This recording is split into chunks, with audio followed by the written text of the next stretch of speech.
আচ্ছা, আমার পরিচয়, আমি পাস্টার জেমস ত্রিপুরায়।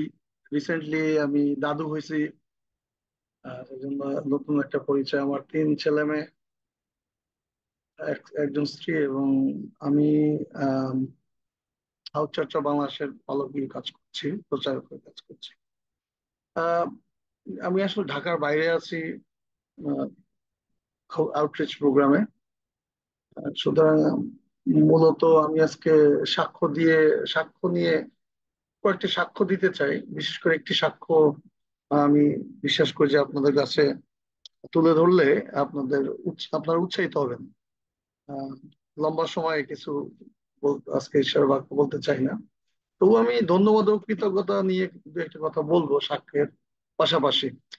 আহ, আমাদের গত বছর মে মাসে আহ, আমাদের এক ভাই, পাস্টর, উনি, ওনার নাম সবরঞ্জন ফলিয়া। ওনার স্ত্রী হঠাৎ করে আহ, ওনার ক্যান্সার ধরা পড়ে, ব্রেস্ট ক্যান্সার। এবং যখন ধরা পড়ে তখন অলরেডি মানে এটা স্প্রেড আউট হয়ে যায় তার শরীরে। এবং স্প্রেড আউট হওয়ার পরে তার অবস্থা এতটা খারাপের দিকে যায়, শেষে তাকে কেমোথেরাপি নিতে হয়েছে। এবং যখন 6টা নেওয়ার কথা তার, যখন 4টা নেয়, 4টা নেওয়ার পরে তারা সেই শারীরিক সে ক্ষমতা আর থাকে না। এবং আমরা এই এভরিডে প্রেয়ার গ্রুপে আপনারা অনেকে তার জন্য প্রার্থনা করছেন। ওর নাম বিজলি ফলিয়া। তো আম, আমাদের মন্ডলী সহ সারা যেখানে যেখানে আমাদের সুযোগ হয়েছে আমরা এই প্রার্থনার বিষয় জানিয়েছিলাম। সেই সাথে সাথে তাদেরও আত্মীয় স্বজন অনেকেই তারা এই বোনের জন্য প্রার্থনা করেছিলেন, এবং যাতে প্রভু তাকে রক্ষা করেন। তো আমি কয়েকবার তাকে ভিজিট করতে আসলাম ঢাকা থেকে, এবং আমাদের চার্চের অনেকে আসছি আমরা ঢাকা থেকে তাকে দেখবার জন্য, প্রার্থনা করবার জন্য। এবং যতবার আমরা আসছি ততবারই আমরা হতাশ হয়ে গেছি, কারণ তার শরীরে কোনো মাংস ছিল না। একদম এত খারাপ অবস্থা, কেমোথেরাপি নিলে যা হয়, তার চুল টুল সব মানে পড়ে গেল, এবং তার দিকে তাকানো যায় না, মানে এমন একটা অবস্থা। এবং আমরা কিন্তু ধরেই নিছিলাম যে এরকম এমন কিছু ঘটতে পারে, যেটা অপ্রত্যাশিত বিষয়। ইভেন তাকে যখন মানে এমন একটা সময় আসলো, তাকে ডাক্তার কাছে নিয়ে গেল। ডাক্তার তার হাজবেন্ডকে বললেন বারবার যে আপনারা যে কোনো পরিস্থিতির জন্য প্রস্তুত থাকেন। আহ, তো আমরা ধরে নিছিলাম যে এরকম কিছুটা ঘটবে। কিন্তু এবারে আমি যখন ঢাকা থেকে আসলাম, আমি 3 দিন আগে ঢাকা থেকে আসছি। ওয়ান অফ দ্য রিজন ছিল যে একটা ধন্যবাদের সভা এই সভারঞ্জন দাদা দিয়েছেন তার স্ত্রী বিজলির জন্য, কারণ প্রভু তাকে সুস্থ করেছেন। আহ, এবং প্রেজ দ্য লর্ড, আমরা আসলে সবার আগের দিন রাত্রেবেলা তার বাসায় গেলাম। এবং যে দিদিকে, যে বোনকে আমরা মানে বিছানায় পড়ে থাকা অবস্থা দেখেছি, তার মুখের দিকে তাকানো যায় না, তার শরীরের দিকে তাকানো, কারণ তার শরীরে কোনো মাংস ছিল না। এবং সে যখন শুয়ে থাকতো তখন মানে একটা ছোট্ট মানুষ, মানে কি একটা বাচ্চার মতো দেখাইতো। কি যে অবস্থা তার পরিবারে। আর এই গত 3 দিন আগে যখন তার বাসায় সন্ধ্যাবেলায় গেলাম রাতে, তখন গিয়ে তার মুখের দিকে তাকিয়ে আমি খুব অবাক হয়ে গেলাম। মানে খুব আশ্চর্য ব্যাপার যে সম্পূর্ণ চেঞ্জ, কোনো চেঞ্জ। তার শরীরে মাংস হয়েছে নতুন, তার চেহারা উজ্জ্বলতা বেড়েছে, তার মুখে হাসি। আর দরজাটা খোলার পরেই সে আমাকে প্রণাম দিল, সবাইকে প্রণাম দিল। তার মুখে সবসময় একটা হাসি ছিল, আর ছিল আর একটা বিষয়, কৃতজ্ঞতা প্রভুর কাছে। আমরা সঙ্গে সঙ্গে, আমাদের সাথে কয়েকজন পালক ছিলাম, আমরা 4 জন ছিলাম, ঢাকা থেকে আমরা আসছি। আমরা ঈশ্বরকে ওই সময় ধন্যবাদ দিলাম। পরের দিন সেই ধন্যবাদ এবং কৃতজ্ঞতার একটা সভা দিল, সেখানে আমি ছিলাম এবং আমাকে বক্তা হিসেবে রাখা হয়েছিল। কিন্তু যখন তারা ওই আহ, আহ, উদ্দেশ্য বলছিল, বিশেষ করে বিজলি বোন, তখন সে বারবার ঈশ্বরের প্রতি তার কৃতজ্ঞতা তিনি প্রকাশ করেছিলেন।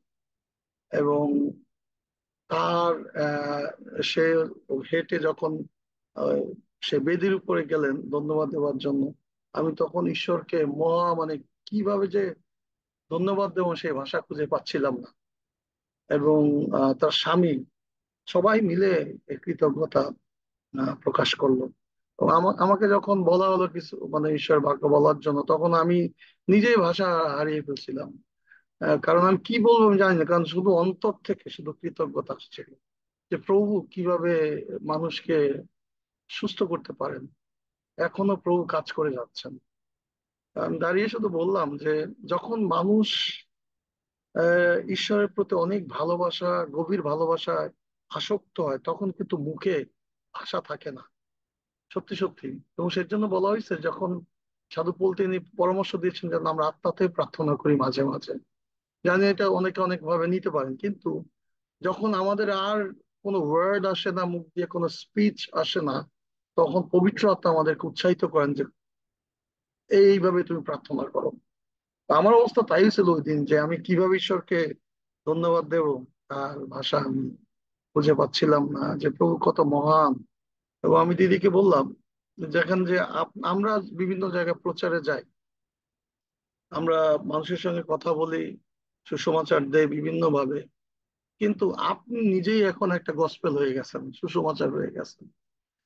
কারণ আহ, আপনি একজন জীবন্ত সাক্ষী। এবং সে নার্স, সে একজন নার্স। আমি বললাম যে আপনি যদি কোনো ক্যান্সার রোগীকে বলেন যে আপনাকে প্রভু মৃত্যুর হাত থেকে রক্ষা করেছেন, সেই রোগী এমনি 60% সুস্থ হয়ে যাবে। আপনি যে কোনো রোগীর কাছে গিয়ে আপনার সাক্ষ্যটা যখনই তুলে ধরবেন, তখনই কিন্তু একটা যে কোনো রোগীর ভিতরে মাইন্ড সেট আপ যে জায়গাটা আছে, যে না আমি আর বাঁচবো না বা আমি আর সুস্থ হবো না, সেই জায়গাটা চেঞ্জ করতে পারেন, কারণ আপনার সাক্ষ্যের কারণে। ঈশ্বরের পক্ষে সাক্ষ্য দেওয়া, ওইটার খুব একটা মানে খুব শক্তিশালী একটা বিষয়। আমি তাকে ইনকারেজ করলাম বিজলি দিকে যে সবসময় আপনার সাক্ষ্য আপনি বহন করেন। এবং আমরা প্রচার করি, যখন আমরা মানুষের সঙ্গে বিভিন্ন সময় বাইবেল ট্র্যাক্টস এগুলো দেই, এর চেয়েও বেশি শক্তিশালী যখন আপনি নিজে গিয়ে যিশু আপনার জীবনের জন্য কি করেছেন সেইটা যখন বলবেন, তখন এর চেয়ে বেশি মানুষের জীবনে কিন্তু কাজ করে, কারণ এটা প্র্যাকটিক্যাল একটা বিষয়। যাই হোক, আমি বলতে চাই প্রিয় ভাই বোন, এখানে যতজন আমরা আছি আমাদের জীবনে কিন্তু প্রভু মহাদয়া করেছেন কোনো কোনো ভাবে। আমরা অনেক সময় ভুলে যাই, অথবা আমরা এটাকে গুরুত্ব দেই না, কিন্তু মনে রাখবেন আপনার জীবনে প্রভু যা করেছেন,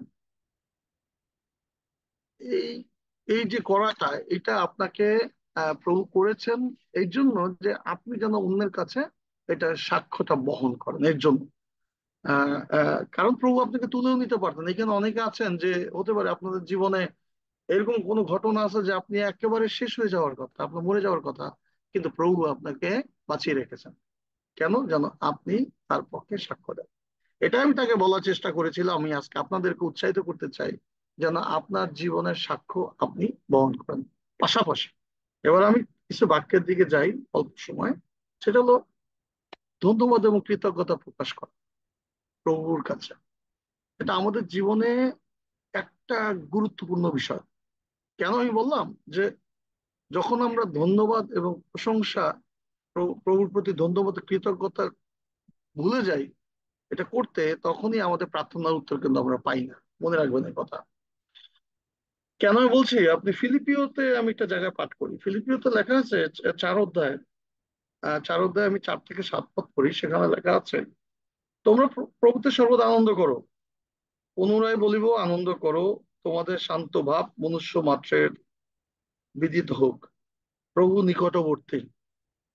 কোনো বিষয়ে ভাবিত হইও না, কিন্তু সর্ব বিষয়ে প্রার্থনা ও বিনতি দ্বারা ধন্যবাদ সহকারে। মন দিয়ে শোনেন, লেখা আছে কোনো বিষয়ে ভাবিত হইও না, কিন্তু সর্ব বিষয়ে প্রার্থনা ও বিনতি দ্বারা ধন্যবাদ সহকারে তোমাদের যাচনা সকল ঈশ্বরকে জ্ঞাত করো। তাহাতে সমস্ত চিন্তার অতীত যে ঈশ্বরের শান্তি, তাহা তোমাদের হৃদয় ও মন খ্রিস্ট যিশুতে রক্ষা করবে। আমেন। কি যে শক্তিশালী বাক্য! এখানে বলছেন যে সাধু পৌল আমাদেরকে সাজেস্ট করেছেন যে যখন আমরা প্রার্থনায় বসি, যখন আমরা একেবারে নিরুপায় হয়ে প্রার্থনায় বসি, যখন আমরা আবার কোনো কারণ ছাড়াই প্রার্থনা সে প্রতি মানে আমাদের রেগুলার প্রার্থনা, যখন যখন একটা যে কোনো বিষয় নিয়ে যখন আমরা প্রার্থনায় বসি, তখন আমরা যেন ধন্যবাদ বা তার প্রতি, ঈশ্বরের প্রতি কৃতজ্ঞতা যেন আমরা প্রকাশ করি। আমরা প্রার্থনার নিয়মটা অনেক সময়, আহ, আমি একটু বুঝাই বলি যে অনেক সময় আমরা প্রার্থনা করি, ঈশ্বরের গৌরব দেই প্রথমত। প্রার্থনার নিয়মটা কি? আমরা প্রথমত ঈশ্বরের গৌরব দেই, তারপরে আমরা ধন্যবাদ কৃতজ্ঞতা প্রকাশ করি, তারপরে আমাদের পাপ স্বীকার করি প্রার্থনার মধ্যে দিয়ে, তারপরে আমরা অন্যের জন্য প্রার্থনা করি, এরপরে আমরা নিজের জন্য প্রার্থনা করি, সবার শেষে যিশু নামে আমেন বলে আমরা শেষ করি প্রার্থনা। এখন উম, যখন আমরা প্রার্থনা শুরু করি, তখন আমাদের কাজ হলো গিয়ে আমরা ঈশ্বরের প্রশংসা দেওয়ার পরে আমাদেরকে ধন্যবাদ নিয়ে আসতে হবে প্রভুর কাছে, কৃতজ্ঞতা আমাদের নিয়ে আসা উচিত। কলসীয় 3 অধ্যায় 15 পদে যেন এই কথাই বলছেন সাধু পৌল। তিনি বলছেন যেন আর আমরা কৃতজ্ঞ হই, আমরা যেন সর্বসময় প্রভুর কাছে কৃতজ্ঞ থাকি। তখন হয় কি, যখন আমরা প্রভুকে ধন্যবাদ দিতে শিখি, কৃতজ্ঞতা প্রকাশ করতে শিখি, তখন এখানে বলা হয়েছে যে প্রথমত আমাদের ঈশ্বরের কাছে যে প্রার্থনাগুলো, সেগুলো অটোমেটিক প্রভুর কাছে চলে যায়, আমাদের বলতে হয় না অনেক কিছু। প্রভুগুলো বুঝে নেয় যে আমার এই সন্তান আমাকে ধন্যবাদ দিয়েছে, কৃতজ্ঞতা প্রকাশ করছে, তার যে আমি আমি খুব খুশি, ঈশ্বর খুশি হন। তখন তখন বাদ বাকি প্রার্থনার উত্তর প্রভু আমাদেরকে দিয়ে দেন। এবং সবচেয়ে বড় কথা বলা হয়েছে যে আমাদের হৃদয়ে লেখা আছে, আর তাহাতে তোমাদের হৃদয় ও মন খ্রিস্ট যিশুতে রক্ষা করবে। অর্থাৎ ধন্যবাদ এবং কৃতজ্ঞতা আমাদের হৃদয় এবং মনকে প্রভু যীশু খ্রিস্টের দ্বারা রক্ষা পায়। এবং আজকে আমি দুটো জায়গার বিশেষ করে উল্লেখ করেছে কোন কোন বিষয় নিয়ে আমাদের ধন্যবাদ দেওয়া উচিত। খুব গুরুত্বপূর্ণ দুটো বিষয়, simple but very important. Number one, আপনি যখন প্রার্থনা করতে বসেন, অবশ্যই আপনার প্রত্যেক দিনের কাজ, প্রত্যেক মুহূর্তের কাজ প্রভুকে ধন্যবাদ দেওয়া। কোন বিষয় নিয়ে? পরিত্রাণ, প্রভু যে আপনাকে রক্ষা করেছেন সেই জন্য আপনাকে ধন্যবাদ দিতে হবে। এবং কলসিওতে এই কথাটা লেখা আছে, আমি আপনাদের জন্য পড়ছি, যাদের কাছে বাইবেল আছে দয়া করে আপনারা এটা পড়তে পারেন। সেটা হলো আহ কলসিও 1 অধ্যায় 12 থেকে 14 পদে বলা হয়েছে যে তার পিতার ধন্যবাদ করো, যিনি তোমাদিগকে দীপ্তিতে পবিত্রগণের অধিকারের অংশীদার হইবার উপযুক্ত করিয়াছেন। তিনি আমাদিগকে অন্ধকারের কর্তৃত্ব হইতে উদ্ধার করিয়া আপন প্রেম ভূমির পুত্রের রাজ্যে আনয়ন করিয়াছেন। কলসীয় 1 অধ্যায় 12। যখন মানে প্রথম কাজ যে প্রভু, আপনি যে আপনার জীবনের কি গন্তব্য ছিল, আপনার জীবনের কি মানে ফাইনাল ডেস্টিনেশনটা কি ছিল, আপনার জীবনের পরিণতি কি ছিল, বাইবেল কি বলে? বাইবেল বলে যে যারা যীশু খ্রিস্টের দ্বারা রক্ষা না পাবে, তাদের গন্তব্য শেষ পর্যন্ত তাদেরকে অনন্ত নরকে পড়তে হবে।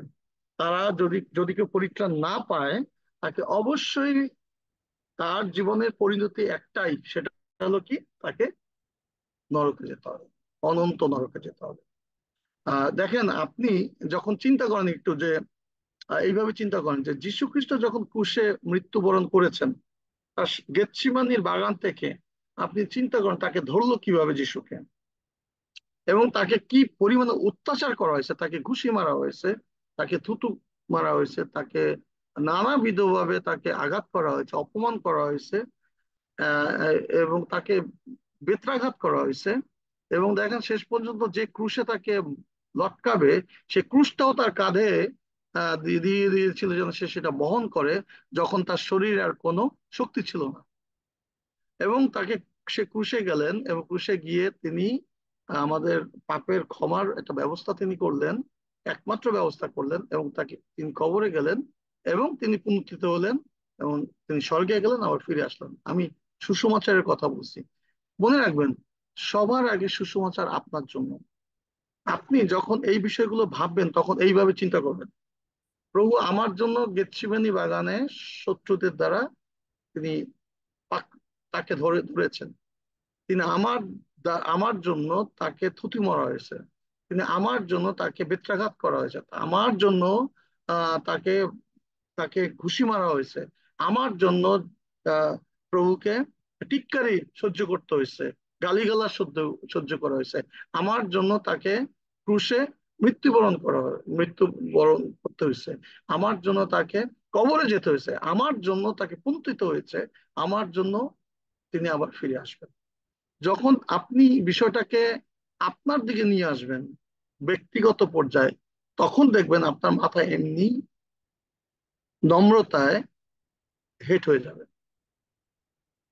এবং এইটাই চাচ্ছে প্রভু, যেন প্রত্যেকটা দিন আপনি যে পরিত্রাণ পেয়েছেন তার জন্য সবার আগে আমাদেরকে ধন্যবাদ দেওয়া উচিত।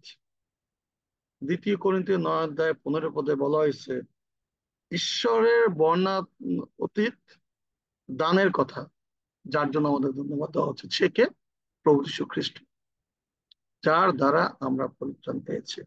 আমি প্রথমে বলে রাখি যে আপনি যখন প্রার্থনা করতে বসেন বা আপনার সারাটা দিন আপনি যখন চলছেন, আপনি সারাটা দিনের পর যখন বিছানায় যাচ্ছেন, একটা জিনিস মাথায় রাখবেন, প্রভুর অন্তত কৃতজ্ঞতাটা জানান, প্রভু তুমি আমাকে পাপ থেকে রক্ষা করেছো, তুমি আমাকে পরিত্রাণ দিয়েছো, আমি এর জন্য তোমাকে ধন্যবাদ দিই, আমি এর জন্য আমার কৃতজ্ঞতা আমি প্রকাশ করি। যখন আপনি এইটা আপনার জীবনে অভ্যাস করে ফেলবেন, আপনি যখন লাইফস্টাইল বানিয়ে ফেলবেন এই কৃতজ্ঞতাটা পরিত্রাণের জন্য, তখন আপনার অনেক কিছু প্রভুর কাছে চাইবার দরকার নাই। কারণ প্রভুর কাছে যারা কৃতজ্ঞ থাকে, প্রভু তাদেরকে যা কিছু প্রয়োজন সবকিছু তিনি যোগান দেন। আমেন।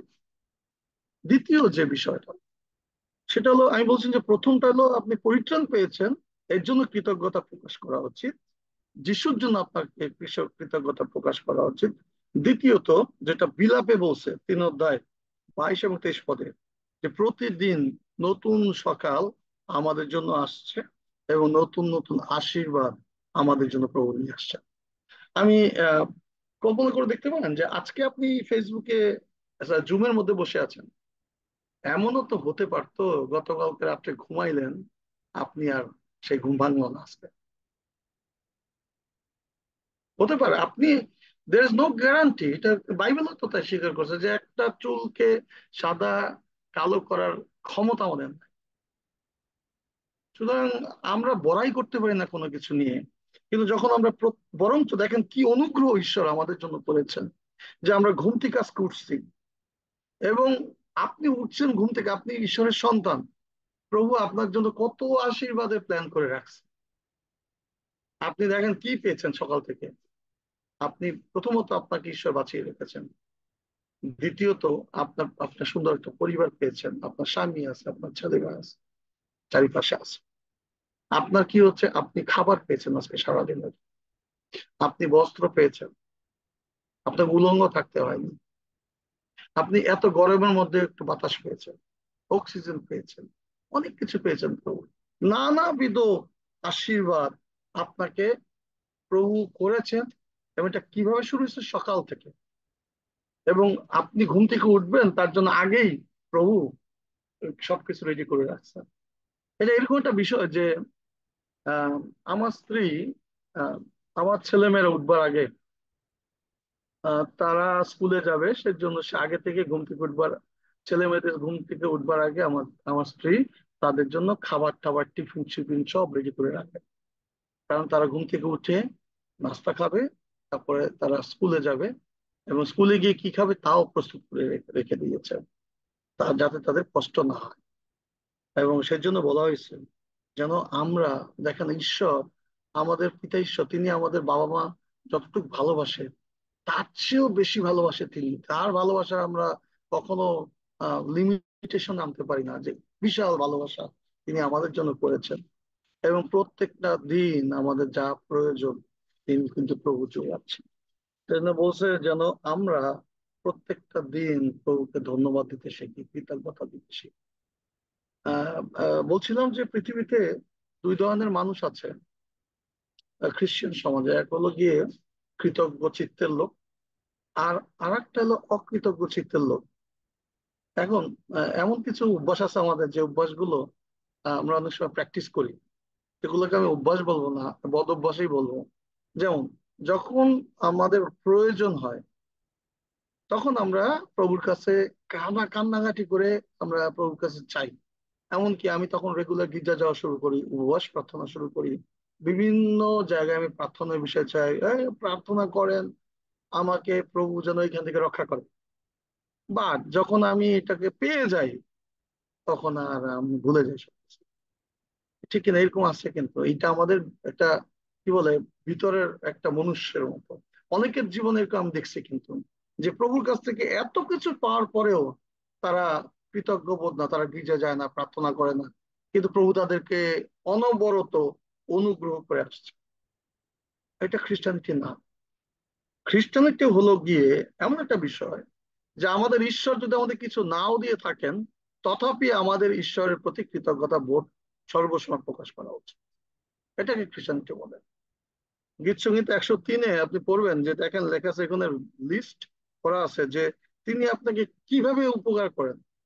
লেখা আছে 1 অধ্যায় 5 পদে যে তিনি আপনার অধর্ম ক্ষমা করেন, তিনি আপনাকে রোগ থেকে সুস্থ করেন, তিনি আপনাকে প্রত্যেক দিনের উত্তম খাবার দেন, তিনি আপনাকে করুণা করেন, ঈগল পাখির মতো নতুন জীবন দেন প্রত্যেকটা। লিসেন, মন দিয়ে শুনি, আমরা সবাই শিখি যে প্রভু চান আপনাকে যা দিয়েছেন তা ফেরত দেওয়ার কোনো যোগ্যতা আপনার নাই, আমার নাই। প্রভু আপনার জন্য যা করেছেন তা ফিরিয়ে দেওয়ার মতো কোনো ক্ষমতা আমাদের নাই। কিন্তু প্রভু কি চান আমাদের কাছে? যেন অন্তত আমরা প্রভুর কাছে কৃতজ্ঞ থাকি। যখন আমরা প্রভুর কাছে কৃতজ্ঞ হতে শিখি যে প্রভু সত্যি সত্যি তুমি অনুগ্রহ করছো। যখন আপনি খেতে বসেন, সিম্পল কথা, যখন ভাত খেতে বসেন বা আপনি যে কোনো খাবার খেতে বসেন, আপনার ব্রেকফাস্ট, লাঞ্চ অথবা ডিনার, একবারও চিন্তা করছি আমরা যে এই খাবারটা আজকে পৃথিবীতে শতকরা সম্ভবত 20% থেকে 30% লোক পায় না, কিন্তু প্রভু আপনাকে জুগিয়ে দিয়েছেন। এবং এর জন্য প্রভু আপনার অনেক গুণ ক্ষমতা দেখে না যে আপনি ঘুম থেকে উঠে 1-2 ঘন্টা প্রেয়ার করছেন, আপনি অনেক অনেক অনেকের কাছে সুসমাচার দিচ্ছেন, সেই জন্য প্রভু আপনাকে খাবার দিচ্ছেন, না। তা না, আমরা পারি না প্রভুকে ফিরাই দিতে, তার কাছ থেকে আর্ন করতে কিছু। কিন্তু প্রভু আমাদেরকে ভালোবেসে খাবার দিয়েছেন। কিন্তু যখন আমরা খেতে বসি, দেখেন প্রার্থনাটা যখন আমরা করি, ধন্যবাদ দিচ্ছি সুখে, তখনও দেখেন কতটা ভেজাল দিয়ে আমরা প্রার্থনা ধন্যবাদ দিই। একেবারে গদ বাঁধা প্রার্থনা গুলোই প্রভুকে ধন্যবাদ দিই আমরা। এই তো করি আমরা, এই তো আমাদের, এই তো স্বভাব। এবং দেখেন আহ যখন ঘুমাতে যান কি প্রার্থনা করেন? আমরা একটা খুব সংক্ষেপে এরকম বলি, প্রভু ধন্যবাদ দিই যা কিছু তুমি করছো। আমাদের দায় সারা কাজগুলো আমরা করি, এগুলো ঠিক না, এগুলো বাইবেল চায় না, প্রভু চান না আমাদের কাছ থেকে। আমরা স্পেসিফিকলি তাকে সবকিছুর জন্য গুনে গুনে গুনে প্রভুকে ধন্যবাদ দেওয়া শিখে, তাতে কি হয়? আমাদের প্রার্থনার লম্বা হয়, আর একটু বেশি সময় আমরা প্রভুকে ধন্যবাদ দিতে পারি। সুতরাং আমি বলছি যে যারা ঈশ্বরের লোক, যারা স্বর্গ পথযাত্রী, অর্থাৎ যাদের ডেস্টিনেশনটা, যারা ধাপে ধাপে স্বর্গের দিকে আগাচ্ছে, তাদের একরকম চেহারা। আর যারা ধাপে ধাপে ধাপে ধাপে অন্য পথে আছে, তাদের আর চেহারা। যারা স্বর্গের পথে চলছে, তারা তাদের চেহারার মধ্যে, তাদের জীবনযাপনের মধ্য দিয়ে, সবকিছুর মধ্য দিয়ে প্রভুর প্রতি কৃতজ্ঞতা প্রকাশ আমরা দেখতে পাই। এটা তাই বাইবেল বলে। একটা উদাহরণ দিই, যেমন 10 জন কুষ্ঠী লোক, 17 অধ্যায় না, 11 থেকে 19 পদ পড়বেন যে 10 জন কুষ্ঠরোগী সুস্থ হয়েছিল না, তার ভিতরে একজন ফিরে আসছিল এবং সে সমরীয় ছিল। এবং এটাই স্পষ্টত, এটার ব্যাখ্যাটা এই যে ফিরে আসছিল, আসলে সে পরিত্রাণ প্রাপ্ত একজন যিশুতে বিশ্বাসী ছিল। আর যে 9 জন, তারা হলো গিয়া সাধারণ গ্রেস, যেটা ঈশ্বরের সব মানুষের জন্য সেই গ্রেসের আন্ডার, কিন্তু উনি ছিল স্পেশাল। আজকে প্রভু খুব খুশি হয়েছিলেন যে এই লোকটা তার কাছে ফিরে আসছিলেন, এবং প্রভু খুশি হয়ে তাকে আরো আরো আশীর্বাদ করেছিলেন। প্রিয় ভাই বোন, আমি শেষ করতে চাই কথা বলে যে যখন একজন একজন বিশ্বাসী প্রভুর প্রতি কৃতজ্ঞ থাকে, সে শুধু প্রভুর প্রতি কৃতজ্ঞ থাকে না, প্রভুর সন্তানদের প্রতি কৃতজ্ঞ থাকে সর্বসময়। এবং এই কারণে প্রভু তাদেরকে বেশি করে আশীর্বাদ করে। আমি অনুরোধ করবো যে দেখেন, যারা আপনাকে কোনো কোনো ভাবে কোনো সময় সামান্য একটা সেফটি পিন দিয়ে উপকার করছে, ভুলবেন না তাদের কথা, তাকে ধন্যবাদ দিতে ভুলবেন না, তাকে অবশ্যই থ্যাংক ইউ দেবেন, কৃতজ্ঞ থাকবেন। যখন আমরা কৃতজ্ঞ থাকি তখন প্রভু আমাদেরকে আরো বেশি আশীর্বাদ করতে সুযোগ পাই, তখন আরো বেশি প্রভু আমাদেরকে আশীর্বাদ করে। আমি আহ শেষ করেই বলি যে আসলে আমরা সকলের প্রতি সকলে কৃতজ্ঞ, আমরা প্রভুর প্রতি কৃতজ্ঞ হই। কারো উপকার যেন, ঈশ্বরের উপকার তো যেন না ভুলে যাই। অবশ্যই কোনো মানুষ যদি আপনাকে সামান্য উপকার করে থাকে, সে খ্রিস্টান হোক আর অখ্রিস্টান হোক, তার প্রতি যেন আমরা কৃতজ্ঞ থাকি। ঈশ্বর তার নিজ বাক্যের মধ্য দিয়ে আমাদের সবাইকে আশীর্বাদ দান করুন। আমেন। আমিন। ধন্য প্রভুর নাম। প্রভু তার সন্তানকে সুন্দরভাবে ব্যবহার করেছেন আমাদের মধ্যে, এবং সুন্দর বাক্য আমরা পেয়েছি। আমরা নিশ্চয়ই সেই বাক্য অনুযায়ী চলার চেষ্টা করব। আর আপনার জীবনের জন্য প্রভুকে গৌরব দিই। আপনি সুস্থ থাকুন, ভালো থাকুন, এইভাবে প্রভুর রাজ্যের কাজে এগিয়ে যান। আর এখন আমরা আহ পবিত্র প্রভুভোজের উপাসনায় যাব, পর্বে যাব। আর আমাদের এই পর্বেতেও নিয়ে যাবেন আমাদের সকলের প্রিয় শ্রদ্ধেয় জেমস ত্রিপুরার মহাশয়, আমাদের প্রভুর ভোজে নিয়ে যাবেন। আর আমি অনুরোধ করবো আপনি শেষ অবধি থাকবেন একটুখানি, আমরা সহভাগিতার অংশে আপনার কাছে আরেকবার ফিরে যাব। ধন্যবাদ। ধন্যবাদ। আমরা আসুন প্রভুর ভোজের জন্য প্রস্তুতি নিয়ে জানি না লিন্ডা বোন পারবে